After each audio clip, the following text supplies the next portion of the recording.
Salam hormat untuk semuanya. Kami mengucapkan selamat kepada Anda karena telah memilih profesi sebagai guru. Apapun jalannya itu adalah panggilan yang Maha Kuasa kepada Anda untuk menjadi pendidik anak-anak bangsa. Secara teori, guru memiliki tugas utama mendidik, mengajar, membimbing, mengarahkan, melatih, menilai, dan mengevaluasi peserta didik. Namun bila dilihat dari bahasa Sanskerta, kata guru dimaknai sebagai orang yang senantiasa membawa sinar terang ke dalam kegelapan.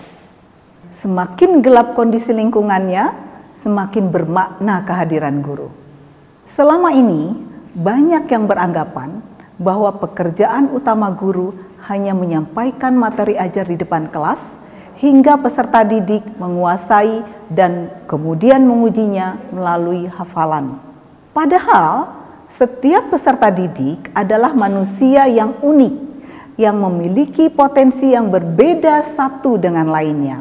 Tugas gurulah untuk memberi ruang yang lebih luas kepada peserta didik untuk terus berkarya dan berkreasi menurut apa yang mereka minati, sehingga tumbuh sikap kreatif, sikap disiplin, produktif, dan ulet. Ki Hajar Dewantara menyebut posisi guru adalah tuntunan di dalam hidup tumbuhnya anak-anak. Guru harus bisa menuntun segala kodrat yang ada pada anak agar mereka sebagai manusia dan anggota masyarakat dapat mencapai keselamatan dan kebahagiaan yang setinggi-tingginya. Dengan peran yang begitu strategis, profesi guru kerap kali dipandang mulia. Nah, apakah Anda merasakan hal itu?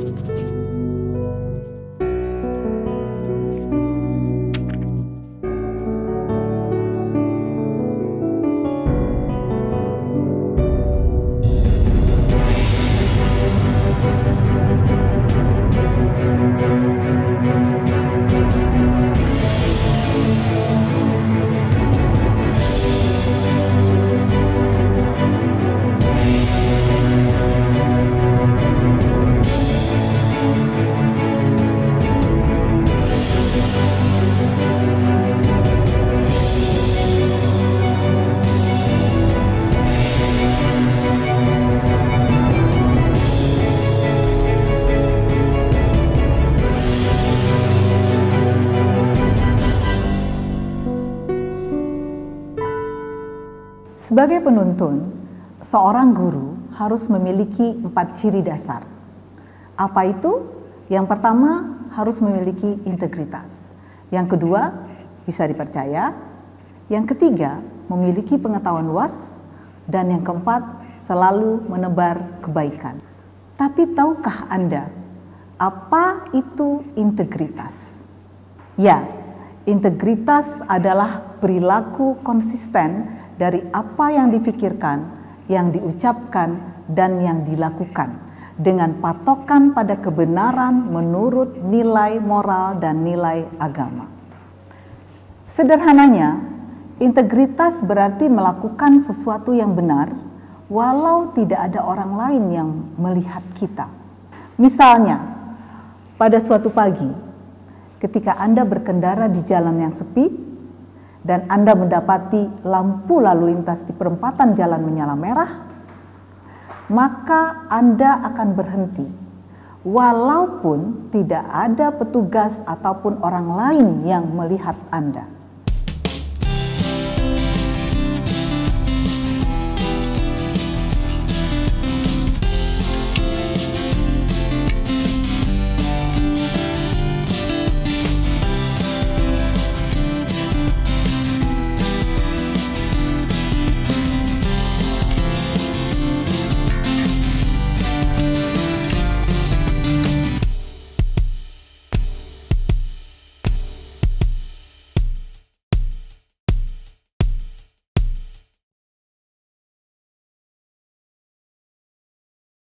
SMK Negeri 4 Denpasar sebelumnya sudah diberitahukan kepada pihak sekolah dan guru-guru juga. Kita diperbolehkan untuk membuka HP ketika memang guru yang mengajar atau guru yang bersangkutan memperbolehkan. Dalam artian ketika kita mencari materi atau pelajaran, kita diperbolehkan. Masalah untuk kita menginginkan untuk membuka WhatsApp atau tidaknya, kita tidak berani Pak, karena di sini tidak ada.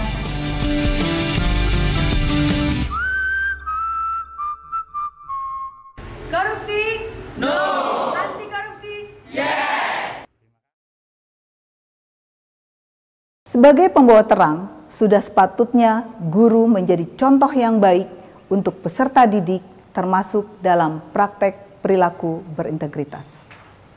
Sederhananya, bila kita ingin mendidik murid bisa menghargai waktu dengan tidak terlambat datang ke kelas atau ke sekolah, maka guru pun harusnya tidak boleh terlambat sampai ke kelas, apapun alasannya.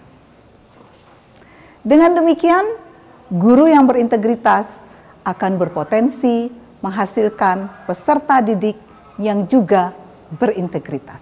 Aku ini anak jujur, karena anak jujur itu anak hebat. Setiap pagi hari anak-anak datang sekolah, sampai di depan sekolah dia sudah melihat ada patung di sana, dua patung. Pertama adalah patung Ganesha, kedua adalah patung Dewi Saraswati. Kedua-duanya patung itu adalah melambangkan dewa ilmu pengetahuan. Yang satu dewa ilmu pengetahuan, Ganesha itu, yang satunya Dewi ilmu pengetahuan. Jadi begitu anak-anak sampai di sekolah, dia sudah terpikir dalam pikirannya yang ada adalah ilmu pengetahuan. Jadi anak-anak siap belajar, sehingga dia tunduk, hormat, sujud di depan dewa ilmu pengetahuan.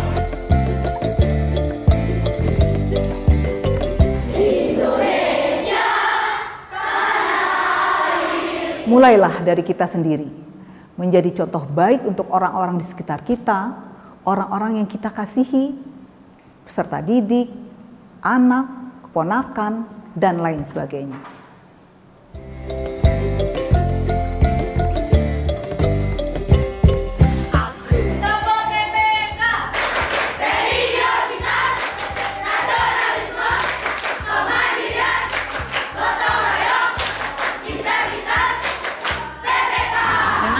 Tiap pagi kita ini adakan di sekolah itu Tempo PPK biar ini anak-anak juga dapat melaksanakan dalam kehidupannya sehari-hari. Aku gak pernah curang saat ujian sekolah. Aku gak pernah nyolong. Mahasiswa sekalian, disadari atau tidak, dunia pendidikan kita saat ini masih diwarnai oleh perilaku-perilaku yang tidak berintegritas. Apa itu?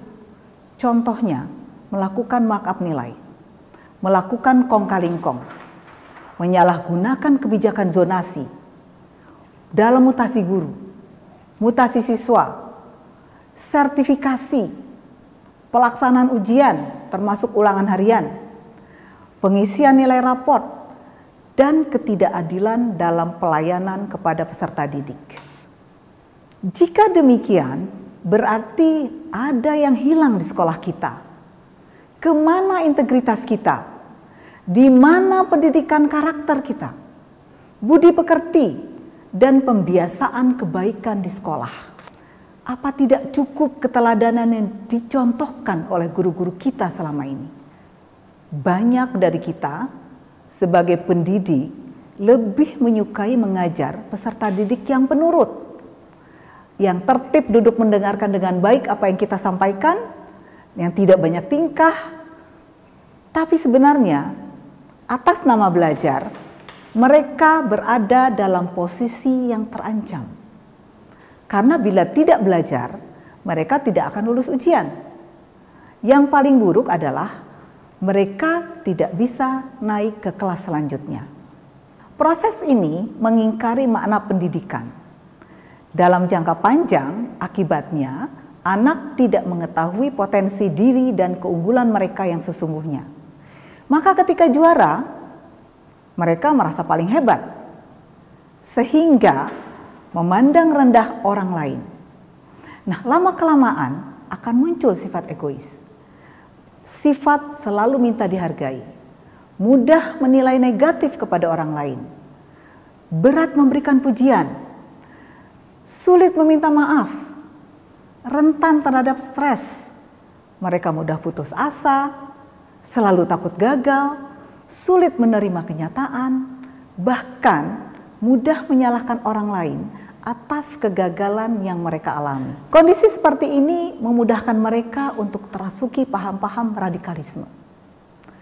Mudah melakukan korupsi, terjerat narkoba, tidak peduli terhadap sesama, senang memilih jalan pintas, punya mental menerabas, manipulatif, dan perilaku tidak berintegritas lainnya.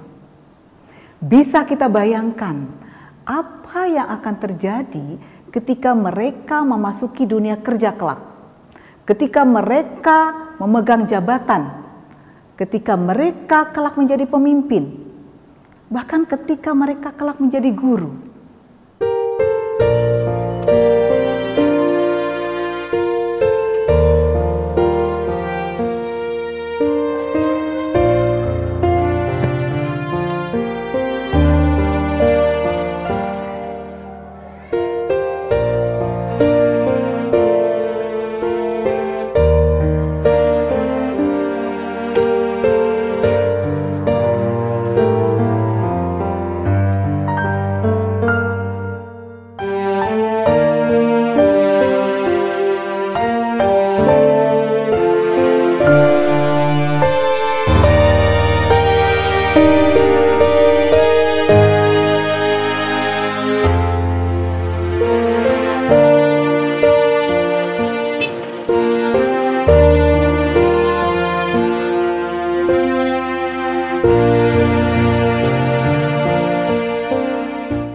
Di tengah segala persoalan yang mendera moral bangsa, perlu proses pendidikan yang berbeda.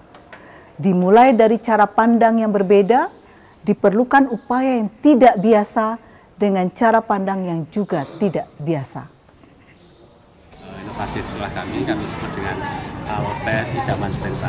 Albert Idaman Spensa itu sebuah akronim dari alarm, kebersihan, ketertiban, dan kesehatan. Jadi setiap hari kami ada 3 alarm yang berbunyi. Ketika alarm itu berbunyi, untuk yang kebersihan, anak-anak memungut sampah yang berada di sekitarnya, dipungut, diambil, dibuang di tempat sampah. Kemudian ada alarm ketertiban. Kalau alarm itu berbunyi, anak-anak berdiri secara berpasangan untuk melihat ketertiban diri.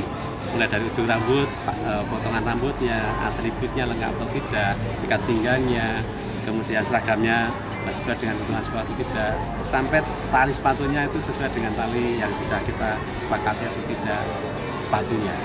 Jadi itu untuk membiasakan menertibkan anak-anak setiap hari. Kemudian alarm berikutnya itu alarm kesehatan, karena anak-anak belajar mulai jam 7 sampai jam 3 sore dalam jangka waktu yang lama duduk itu kan tentu perlu peregangan-peregangan. Nah, kalau alarm itu bunyi, anak-anak berdiri kemudian melakukan peregangan-peregangan sederhana di kelasnya masing-masing antara 3 sampai 5 menit. Kalau sudah selesai, harapannya anak-anak kembali fresh untuk mengikuti belajar. Mahasiswa sekalian, pada dasarnya penguatan integritas itu merupakan pendidikan sikap, pendidikan nilai, dan pendidikan karakter yang memiliki sejumlah prinsip-prinsip yang harus dipenuhi. Prinsip pertama, mengubah pola pikir. Proses penguatan integritas tidak bisa dilakukan dengan pola pendidikan yang selama ini kita lihat dan kita lakukan. Perlu sebuah terobosan, inovasi, dan upaya yang tidak biasa. Prinsip yang kedua, diri pribadi sebagai kunci. Penguatan integritas adalah upaya untuk mengubah diri kita sendiri, bukan mengubah orang lain. Dengan menjadi pribadi yang berintegritas, orang lain akan meneladani dan menjadikan kita sebagai sumber inspirasi. Prinsip yang ketiga, yaitu capaian kompetensi yang sesuai dengan perkembangan anak. Pendidikan untuk anak harus sesuai dengan tahapan perkembangan anak. Dimulai dari pengenalan, penguatan kesadaran, pengalaman, dan penguatan berintegritas. Lalu prinsip yang keempat, bersifat mendasar dalam kehidupan manusia. Pembelajaran penguatan integritas harus dilakukan dalam semua aktivitas. Prinsip yang kelima, terkoneksi dengan keluarga dan masyarakat. Ki Hajar Dewantara menyebut 3 tempat pergaulan yang menjadi pusat pendidikan. Yang pertama adalah alam keluarga. Yang kedua, alam perguruan atau sekolah. Dan yang ketiga, alam pergerakan pemuda. Nah, yang ini meliputi teman bermain dan lingkungan masyarakat. Prinsip yang keenam, konsisten dalam setiap aktivitas. Penguatan integritas hanya bisa dilakukan, dibangun, diperkuat dalam suasana yang juga berintegritas. Sebagai pendidik, tidak bisa tidak. Kita harus bisa menjadi bagian yang tidak terpisahkan dari proses pengkondisian lingkungan belajar peserta didik yang berintegritas, baik di kelas maupun di sekolah. Prinsip yang ketujuh, yang terakhir, proses penguatan yang dilakukan terus-menerus perlu terus dijaga. Oleh karena itu, dibutuhkan indikator keterlaksanaan proses untuk memastikan semua berjalan dengan lancar. Sekolah adalah replika masyarakat masa depan. Maka sekolah harus ditempatkan sebagai lokomotif yang membawa perubahan bangsa ini.